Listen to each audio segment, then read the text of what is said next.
Hello, everyone. Welcome to another edition of the CoCo Show. I'm your good buddy, Amigo Aaron. Also with me today, your other good buddy, the Brent.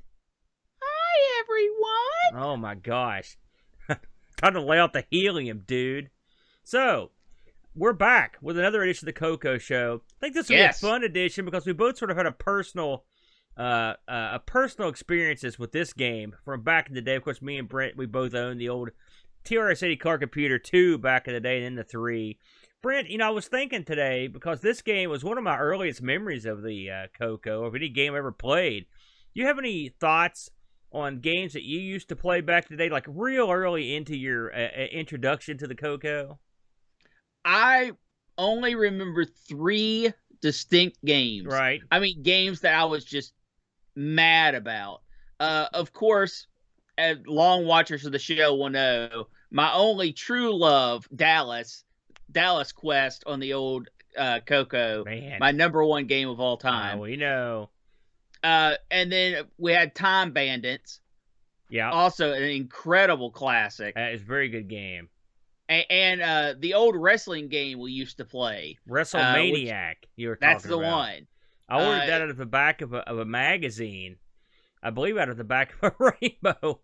I've still got that game, believe it or not. It's one of the things, of all the things I get rid of for the CoCo, that I'll have to dig it up, but I think it's still around. I remember when I got it, it came in a mailing pouch with a Xeroxed instruction manual and the disc. We did play that a lot, and for what it was, I enjoyed it. It was a fun game. Oh, it was fun. It was a fun game. Yeah, I mean, okay, was it a good game? No, it wasn't a good game, but it was a fun game. Yeah, it's funny. The first bunch of games I saw, I still sort of remember them. One of them was Poltergeist. One was Today's Game, and then there were a couple more. I believe Astro Blast was one that I'd seen early on. Also, not the Donkey King, but the lesser. I think it was like Donkey Monkey was another one I saw early on, and I remember thinking, that's not that good. But I mean, it was okay. Still, I mean, if you compared it to what was available, it looked pretty good. But do you remember what was the first game that really snagged you? Was it Dallas, or was there? Oh, Dallas Quest. I mean, there were a lot of action games that were always fun to play on the CoCo. But the thing with the CoCo, and I remember this distinctly, is we had a lot of games, right? And I would play one. Yeah, I would play one for 20, 30 minutes, and then I would put it in the pile, and I would go to the next one. And I would do that continuously, and I would think to myself, I remember this as a little child, I'd be like, this was a really good one. I'm going to have to play some more of this. But then it would just get shuffled into the disc caddy of doom, and I would never be able to find it again. It's funny. I remember playing games back in the day. There's one game where you went around and explored a dungeon, right? And I remember it, and I have yet to find it. And I've been looking for the past couple years now. I mean, it couldn't have been one that wasn't popular because it was too good, but I've yet to find it or see what it was. And it was the exact same situation. It was what I played, and it just got put back in the shuffle, and I've done forgotten the thing. And here's the thing with TRS-80 games. There are, first of all, they're numerous, right? And they're all, there's a great number of mediocre titles. Not to diss the system, but it is what it is. Every machine's like that. Sure. And it's really, really good games, and it's really, really bad games are like 10%, right? Like 10% of the system. And then you've got a lot of that middle ground. Now, the upside to this is it's always fun to pull a random TRS-80 game out of the mix and know that you're going to get at least something of adequate quality. Some of these other systems, you put a game in, and to be completely honest, the NES is one of the worst about this. You put a game in, and 20 minutes into playing it, you're like, how did this ever get released? How did this make money? The one Who does this appeal to? The system I think about when it comes to that sort of thing is like the GBA and the game and that's another one. And all the handhelds are victims of that, where they've got so numerous the titles on it, but you've got so much garbage to go through. And when you want to, especially when you're a retro gamer and you're kind of trying to go back and find those hidden gems, you're going to be sitting through a lot of Barbie's Playhouse and Army Man 28 and all this other stuff to try to go there and mine something that is different. We've been fortunate on ARG to find some hits. What we did, if you consider the mountain of software, we've actually, one of the funny things about that show is we pick it from systems that sometimes only have 10, 12, 20 games. And so you're, at least it's like, okay, it's good. One of these is probably at least halfway decent. But I agree. I think the CoCo, actually, the percentage of good games is higher than 10%. I'd put it more in a realm of 20. I think there's a ton of good titles in the CoCo. Now, I could be just talking out from my heart. But I think the CoCo, I mean, a lot of the games, and even the stuff that are cloney, I think they had some of the best clones of all times. And so when you've got a lot of great clones, I think it makes the percentage go up, in my opinion. Well, the thing with clones, and I know this isn't the right way to think about it, because this is thinking about it from a here and now standpoint. But I always have trouble playing clones because I can always just go play what the clone is a copy of, right? And it makes it hard for me to get excited about a clone, especially if it's a clone and it's just trying to be the game, right? If it's a clone and it adds something new, that excites me. But if, like, Donkey Kong, perfect example, the CoCo has a great version of Donkey Kong. Yeah. But I could just go play Donkey Kong. I guess the counter to that is if you look at the Sailor Man, where it's a great port of pop-up, plus they add some stuff to it. They add the invisible level. Well, that's what I'm saying. So, yeah, I can see where you're coming from, yeah. I have great appeal. But if you're just cloning something, and all the old systems cloned, tons and tons of arcade games, because that's what was popular at the time. But for me, I don't even know if I put that into a good game, bad game category. I like looking at everything else. Or at least if it's a clone of something, I don't want to know the original's out there. I want to find it on the system that I'm playing and be like, this is a great game.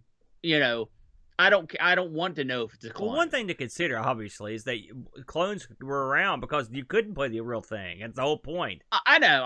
Like I said, I'm looking at it from present. That's Brent, the way. Not then. If you listen to Pixelgate and Cody's the exact same way, he doesn't understand why anyone would play a clone of an arcade game because you could go play the arcade game, which is true. It's not like I'm loading up a lot. I'm not playing a lot of Genesis Mortal Kombat, for example, if I can just go play Mortal Kombat. Yeah. But I think the CoCo's got enough unique titles and unique takes on stuff that I still like to go back and check them out. But, of course, I'm a homer when it comes to the old CoCo. So, we searched around this week to pick a game, and I picked something. I picked this one, and I picked it for a bunch of different reasons, but one of the reasons is it was literally one of the first games I ever saw on the CoCo, and it worked out pretty well because my brother's incredible love of the game that it's cloning, and that game is of course you've got your old-fashioned MegaBug. We gotcha. Now, yeah, that's right, MegaBug, and there's the dance. MegaBug was programmed by the very famous Steve Bjork, and it came out in the year of our Lord, 1982. And this game had multiple releases and multiple titles, which I'll get to that in a moment. But if you've never played MegaBug, listen, it was 1982, Brent. What was the number one game in all the land in 82? It's Pac-Man time, gang. That's right. And by the way, tell the people how obsessed you were with Pac-Man as a child. I was up there. And how old were you at 82? Was Pac-Man, I would have been, 5, 6, depending on what part of the year? Brent had Pac-Man bedspread, Pac-Man curtains, Pac-Man trash can, Pac-Man the board game, Pac-Man the board shirts. Game, yeah. He had everything. In fact, I've got Pac-Man the board game up here now. But Brent loved Pac-Man, didn't you? What was the appeal? Oh, I mean, a maze is easy to understand for a young tyke, and Yeah, then anything where you can control something on the screen. I mean, yes, I kind of latched onto Pac-Man, sure, but to be yeah, completely honest, back when I was 5, anything where I controlled something on a screen was amazing. yeah, So you and you have to understand that appeal of it too. yeah. Well, that's. Yeah, I've mentioned that myself before. Pac-Man, of course, was cloned ad nauseum. It was cloned by everything and a million times. But we also had an Odyssey too. So we, of course, had Casey Munchkin on there, Yes. which was probably I mean, in my opinion, Brent, this was the premier clone of the day of Pac-Man. In fact, because it improved on the concept. Well, I was going to say I don't consider that a clone. Well, I mean, it is, but they No, just, I don't. I don't agree. that's That's a game, conversation just like for this is its own game. yeah, that's a conversation for another time, I think. But MegaBug, of course, this came from DataSoft and was licensed to Tandy, who put it out. MegaBug is a whole different kettle of fish in a lot of ways from Pac-Man. For starters, you start with a huge maze, and Yes. your either side of the maze is flanked by these giant ants, I guess is what you would call them, in gloves and shoes. And of course, you've got the time plate at the top and the score at the bottom. Now, if that's all it would just be a maze game, right? This game, however, has a gimmick, sort of a famous gimmick, in that the action takes place inside of a magnifying glass that is over top of the board. And as you go through the maze, this thing it magnifies the points that you're at. Quite a programming feat, I might add. I reached out to one of my buddies, the ever popular L. Curtis Boyle, who mentioned that Steve Jork was very proud of his ability to make this work in program. It was no easy feat to have this happen on the screen. But as you go around the maze, eating the dots, the magnifier follows you around. So that's kind of neat. And the maze is huge, and you're being pursued by 8 bugs. Now, Brent, when you first saw this game, what were your thoughts? Can you remember the first time you saw it? No, I can't remember the first time I saw it, but I know the reason why this game stuck with me so much was twofold. First of all, it talked, and the little ants did a dance every time they got you, which was both awesome and infuriating. Yeah. But two, I mean, yes, this is a maze game. Yes, you're going around and you're eating dots, which are probably eggs or whatever. But since the maze was this giant landscape, and it was focused on this one little bit, you could still see the bugs walking around in the maze, not in the magnifying glass. You had to really look, but they were there. And I thought it was very interesting, even do today, that you can really strategize in this, because you can just avoid the bugs completely if you focus more on the rest of the map than what's in the little magnifying glass. You have to, because this isn't a maze like Pac-Man, where there's always a way to get out from where you're going. There's always a path to travel. This maze has tons of dead ends. And that might sound like a bad thing, but it's really, really awesome, because it makes you strategize about what path you're going to take. And you have to lure the bugs sometimes down into corners or away from you, so you can loop around in one particular part of the maze and get out of a long dead end, which is very neat. I think it's a very incredible concept, because there are no energy pellets. There are no way to kill the ants that I'm aware of. There's not. That's right. So you just have to strategize and use your brain to trap these bugs, or at least lure them to other parts of the maze while you go clear out a different part. This game, it's an odd game. I look back at it now, and I played it this week, and it plays just like I remember it.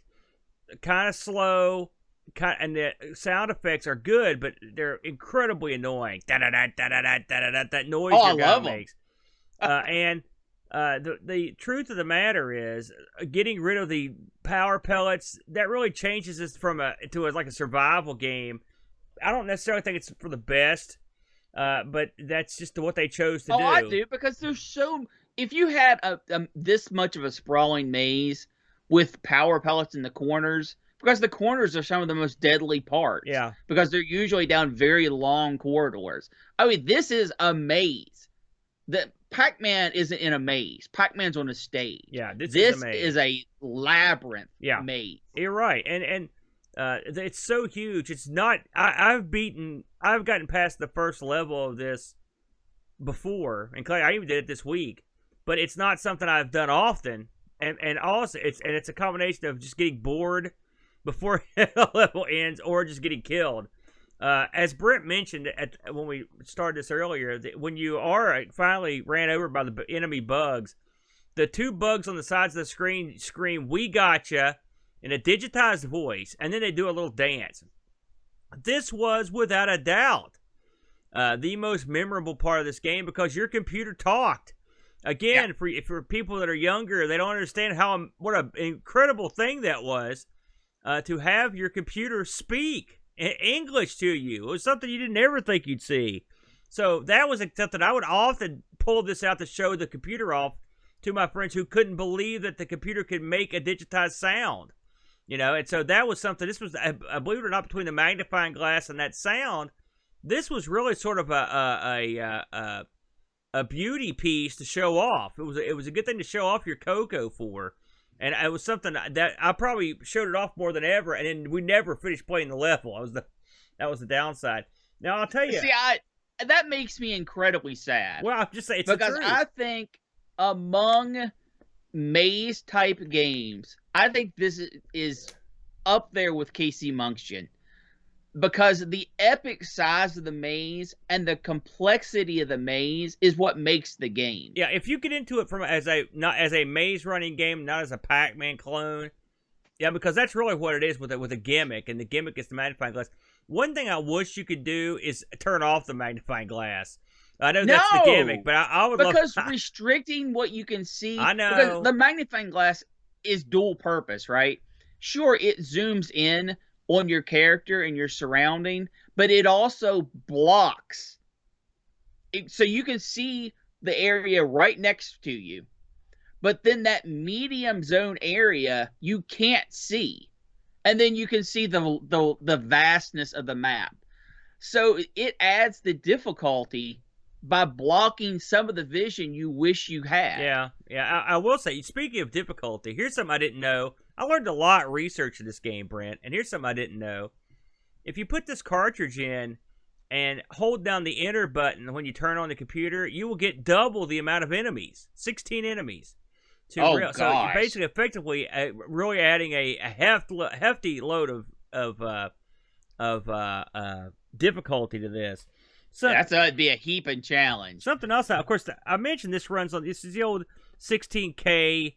This will run on any of the car computers with 16K. But one thing I also didn't know until this week was that this game was released on several different systems, Brentster. And amongst them, the original, it was released on the Atari 8-bit under the name Tumblebugs. And it was released also as a game called Magneto Bugs. But its main title, and this one here, I gotta tell you, this one blew my mind, was Dung-Beetles. Dung-Beetles. And this was a game that was released on the Apple II, right? It was released by a guy named Bob Bishop. Now, I didn't know anything about Bob Bishop, so I looked him up. So I went over to his webpage, check out some of the accolades that this fella's got connected to him. So he got one of the first Apple IIs that rolled off the assembly line. His was number 0013. And by the end of the year, according to his webpage, he'd created the very first 4 Apple II graphics games, listed as Rocket Pilot, Star Wars, Saucer Invasion, and Space Maze. It says here, in addition to creating those games, he was the first person to enable the Apple II to generate human speech with a program called Apple Talker. And he was the first person to give the Apple II the ability to understand human speech with Apple Listener. So good names. Now, this is a crazy one here. According to this, he did all the software for the nationally televised TV game show Tic-Tac-Doe. That one with one of the many with Wink Martindale. And according to this, they used 9 Apple II computers for that show, which is crazy. So, get this, it gets better. And at 78, because he was pretty renowned, he was invited by Steve Wozniak to join him in the Apple R&D group, which was basically Wozniak and him. So, his accolades it's off the charts and very impressive. And if you look at these games side by side, these games actually stack up remarkably well. I've got to say that Steve Jork did a great job translating over MegaBug. Now, I heard rumors and snippets from an interview that said that Jork didn't like Pac-Man games, didn't like Maze games, and never played this. wasn't real fond of it, but I guess he was fond of the magnifying glass because it looks great. So some crazy facts behind this thing. Who'd have known that all this came from the Apple II? I had really no idea until you look this stuff up. It was quite remarkable, Brent. It is interesting to see different games running that you never knew existed, but you played sort of the same game. Right. Yeah. Right. Definitely interesting. Where do you place this? I mean, what if you're gonna score this thing? What do you think? I think this is a must play. Yeah. I really do.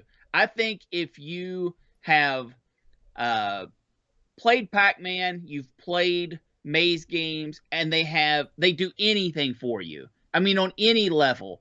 I think MegaBug is something you have to at least look at to get a different take on an actual Maze game rather than the Pac-Man version of a Maze game. So I would. This is, if you have a TRS-80, you have to own this. I think this is good enough to buy. Really, a must buy. Yeah. You know, if you found this for $20, if you found the cart version is for $20 and you own a TRS-80 and you still play with it, this is a must buy. Well, I did look this up on eBay. Speaking of that, you can get this boxed, the whole enchilada boxed. Of course, the boxes are the old classic CoCo, the front cut out, that shtick. $30. Garbage. You could get one of these. If you want a loose one, cart, $7 to $15, and the manual is going for about $8, so you could piece something together there. Yeah, get a loose cart. The boxes for the CoCo stuff are always crap. The manual, I don't know if there's much in the manual. I don't know if I've ever seen it. But the game, certainly a worth buy. And like you said, it does show off something that the CoCo can do that computers of the era hadn't been doing yet. So yeah, definite pickup.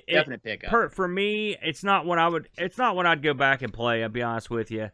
It's just I found it sort of frustrating and kind of boring. I mean, at the time when I was a kid, it's funny. Even as a kid, this isn't a game I played that much, but I did like showing it off. So along those lines, I can understand that. It's funny. Eventually, we got the voice synthesizer for the CoCo. And this was doing voice without the synthesizer, and it was probably better voice. That's what's funny about it. Oh, yeah. But I think it was very clear. I mean, it was very obvious. They said, "We gotcha." There was no question. So the voice part of it was spectacular. I do remember in our house when we'd watch someone play this and they would get caught, we would all scream, "We gotcha," and then we would all do the little dance. In fact, I still use that from time to time because that's something that you don't forget. They didn't have to make those characters dance, but that's part of it. I will say that part makes so much. It makes it endearing, frankly. That part where the little guys dance around, it's just sort of funny, man. I always enjoyed it. So there you go, MegaBug. And one last thing to note: one life. Oh yeah. It was one and done in this game. The CoCo, very rarely would you get multiple. A lot of times they would just screw you. So a fun cartridge if you're into that sort of maze game. I think it's one you might enjoy. Hey everyone, we'd like to thank you for checking us out this week on the CoCo Show. We're going to knock one of these things out every once in a blue moon. We've got plenty of games to play because there's plenty of good stuff out there for the CoCo. I'd like to thank everybody, all of our Patreons, all the guys in Discord, everyone that's supporting us, and everyone that's checking us out on YouTube.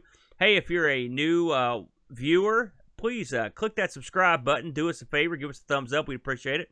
We'll catch you guys again next week on the CoCo Show. Until then, adios. We gotcha.